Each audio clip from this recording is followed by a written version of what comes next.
Easy cook with അഞ്ജലിയിലേക്ക് എല്ലാവർക്കും സ്വാഗതം. ഇന്ന് നമ്മൾ പീച്ചിങ്ങ തോരനാണ് ഉണ്ടാക്കുന്നത്. അപ്പോൾ പീച്ചിങ്ങ ചെറിയ കഷ്ണങ്ങളായിട്ട് അരിഞ്ഞതിന് ശേഷം അതിൻ്റെ ഈ മുള്ളു പോലെ ഇരിക്കുന്ന ഭാഗം നമ്മൾ ഒന്നെങ്കിൽ ഒരു പീലർ വെച്ചിട്ടോ അല്ലെങ്കിൽ കത്തി ഉപയോഗിച്ചോ ചീവി മാറ്റുക. അതിന് വേണ്ട അരപ്പുകൾ തേങ്ങ, പച്ചമുളക്, ഉള്ളി. ഇവിടെ ഞാനിപ്പം 6 പച്ചമുളകാണ് എടുത്തിരിക്കുന്നത്. നിങ്ങളുടെ എരിവ് അനുസരിച്ച് പച്ചമുളകിൻ്റെ എണ്ണം കൂട്ടുകയോ കുറയ്ക്കുകയോ ചെയ്യാവുന്നതാണ്. പിന്നെ ഇത് നമുക്ക് ഒരു ജാറെടുത്തിട്ട് ജാറിൽ നമുക്ക് ഇതെല്ലാം കൂടി ഇട്ട് അല്പം മഞ്ഞൾ പൊടിയും കൂടെ ചേർത്ത് അരച്ചെടുക്കാം.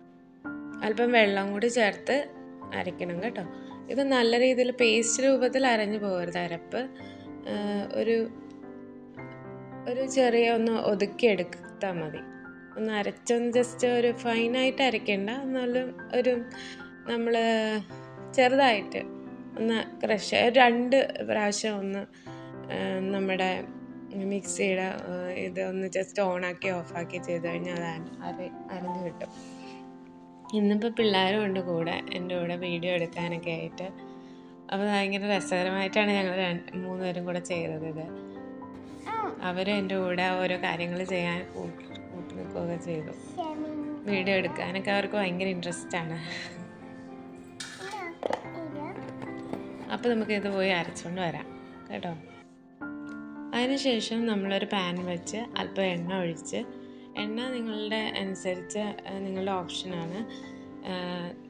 നിങ്ങൾക്ക് വേണമെങ്കിൽ സൺഫ്ലവർ ഓയിൽ ഒഴിക്കുക, അല്ലെങ്കിൽ നമ്മുടെ കോക്കനട്ട് ഓയിൽ വെളിച്ചെണ്ണ ഉപയോഗിച്ചാലും മതി.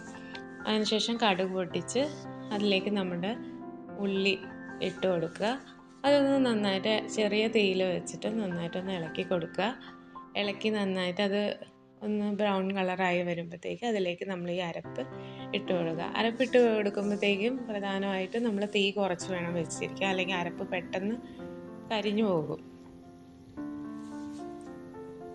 ആ അരപ്പിൻ്റെ ഒരു പച്ചമണമൊക്കെ മാറിയപ്പോഴത്തേക്കും നമ്മൾ അതിലാവശ്യമായിട്ടുള്ള ഉപ്പ് ചേർത്ത് കൊടുക്കുകയാണ്. ഉപ്പൊക്കെ ഒന്ന് ചേർത്ത് അതിൻ്റെ ഉപ്പ് പാകമാണോ, അരപ്പിന് ഉപ്പ് പാകമാണോ എന്നൊക്കെ നോക്കിയതിന് ശേഷം നമ്മൾ ചെറുതായിട്ട് അരിഞ്ഞു വെച്ചിരിക്കുന്ന പീച്ചിങ്ങ അതിലേക്ക് ഇട്ട് കൊടുക്കാം. പീച്ചിങ്ങ എന്ന് പറയുന്ന ഒരു വാട്ടർ കണ്ടൻ്റ് ആയിട്ടുള്ള ഒരു വെജിറ്റബിളാണ്. അപ്പം അതിൽ ധാരാളം വെള്ളം അടങ്ങിയിരിക്കുന്നത് കൊണ്ട് തന്നെ നമ്മൾ വെള്ളം ഒഴിച്ചു കൊടുത്തു കഴിഞ്ഞാൽ കൂടുതലായിട്ടും പുറത്ത് വരും, വെള്ളം ഇറങ്ങി വരും. അതോടൊപ്പം തന്നെ മൂടി വെച്ചാലും അതിലേക്ക് നിന്നും വെള്ളം ഇറങ്ങി വന്നാൽ അതിങ്ങനെ കുഴഞ്ഞു വരും. അപ്പോൾ അതുകൊണ്ട് മൂടി വയ്ക്കാതെ ഇത് ചെറിയ തീയിൽ വേവിച്ചെടുക്കുകയാണ് ചെയ്യുന്നത്. ഇപ്പോൾ ഞാൻ ഇപ്പോൾ വെന്ത് വന്നിട്ടുണ്ട് പീച്ചിങ്ങ നന്നായിട്ട്. അപ്പോൾ അതിൻ്റെ സെൻറ്ററിലേക്ക് ഞാൻ ഒരു മുട്ട പൊട്ടിച്ചൊഴിക്കുക കേട്ടോ. മുട്ട പൊട്ടിച്ചൊഴിച്ചതിന് ശേഷം അത് നന്നായിട്ടൊന്ന് ഇളക്കി ഇങ്ങനെ ചെറിയ തീയിൽ വെച്ചിട്ടാണ് ഇത് ഇളക്കി എടുക്കുന്നത്, അല്ലെങ്കിൽ പെട്ടെന്ന് കരിഞ്ഞു പോകും. അപ്പോൾ അതിൻ്റെ ആ ടേസ്റ്റ് വ്യത്യാസം വരാനുള്ള സാധ്യതയുണ്ട് കറിക്ക്. അപ്പോൾ ചെറുതായിട്ട് ഇങ്ങനെ നല്ല രീതിയിൽ ഇങ്ങനെ ഇളക്കി എടുക്കുക. എന്നിട്ട് എല്ലാം കൂടി ഒന്ന് മിക്സ് ചെയ്തെടുക്കുക. പെട്ടെന്ന് ഉണ്ടാക്കി എടുക്കാൻ പറ്റുന്ന ഒരു സിമ്പിളായിട്ടുള്ള ഒരു വെജിറ്റബിൾ കറിയാണ് പീച്ചിങ്ങ തോരൻ എന്ന് പറയുന്നത്. നമ്മൾക്ക് എന്നാൽ ഗുണങ്ങളും ഏറെയുള്ള ഒന്നാണ്. ഫൈബർ കണ്ടൻറ്റും ഇപ്പം മുട്ടയും കൂടെ ആഡ് ആകുമ്പോഴത്തേക്കും അതിൻ്റെ പ്രോട്ടീനും എല്ലാം ഒക്കെ ഒരു ഹെൽത്തി ഡിഷാണിത്.